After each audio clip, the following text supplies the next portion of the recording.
Nanti kalau Anda lagi batuk pilek, terutama pilek ya. Bagaimana cara bikin obat pilek? Gampang.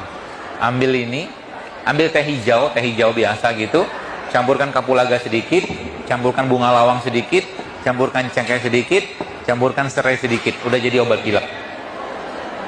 Atau campurkan sama jahe. Ya. Gampang kan? Gampang. Jauh lebih baik ya daripada kita pakai yang di luar itu.